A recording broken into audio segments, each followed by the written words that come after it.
j'espère que vous allez bien. Aujourd'hui, on se retrouve pour corriger un exercice sur le tube en U.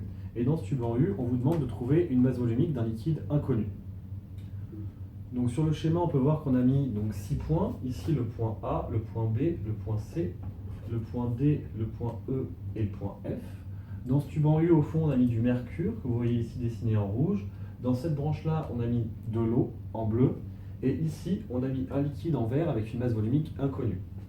On vous donne 4 hauteurs, la hauteur H1 qui va du point A au point B et qui fait 7 cm, la hauteur H2 qui va du point B au point C et qui fait 2,5 cm, la hauteur H3 qui va du point D au point E et qui fait 2 cm, et la hauteur H4 qui va du point E au point F et qui fait 12 cm. On va vous montrer en 3 étapes comment trouver cette masse volumique. Alors tout d'abord, il va falloir trouver les points à la même pression. Ensuite, il faut trouver la pression à l'un de ces points. Et enfin, on pourra conclure en trouvant la masse volumique. Donc ici, les points à la même pression, ça va être les points A et F. En effet, ils sont à la pression atmosphérique. Et on va aussi avoir les points C et D. On voit que les points C et D sont sur une ligne horizontale et dans le même liquide. Ils sont tous les deux dans le mercure. Donc du coup, on peut dire qu'ils sont sur une surface isobare et du coup, ils sont à la même pression. On peut donc écrire PC, la pression au point C, égale PD, la pression au point D. Alors ensuite, la deuxième étape, ça va être de trouver la pression au point D. C'est la seule entre la pression du point C et la pression du point D qu'on peut calculer, parce qu'on connaît la masse volumique de l'eau et la masse volumique du mercure. Pour rappel, la formule pour trouver la différence de pression entre deux points, ça va être la différence de pression est égale à ρ fois G fois H. Alors ici, on va devoir le faire une fois pour trouver la pression due à l'eau et une seconde fois pour trouver la pression due au mercure. Donc ça va nous donner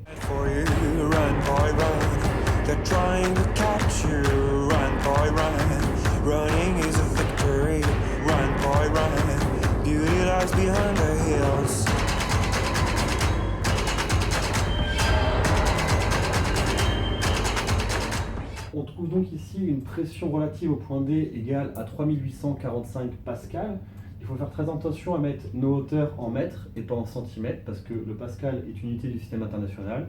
Donc ici, on met des unités du système international. Maintenant qu'on connaît la pression au point D et qu'on sait qu'elle est égale à la pression au point C, on peut exprimer la pression au point C en fonction des hauteurs H1 et H2. On pourra trouver la pression due à la hauteur H2 vu qu'on connaît la masse volumique du mercure. Donc on aura juste ensuite à développer pour isoler la masse volumique du liquide inconnu pour en trouver sa valeur.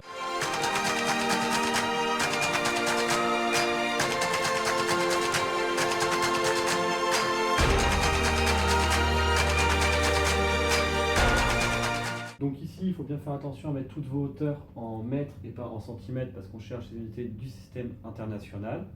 Après, vous développez, vous isolez bien vos trous inconnus et vous trouvez une valeur de 742 kg par mètre cube. J'espère que cette vidéo vous aura été utile et moi je vous dis à bientôt dans une prochaine vidéo.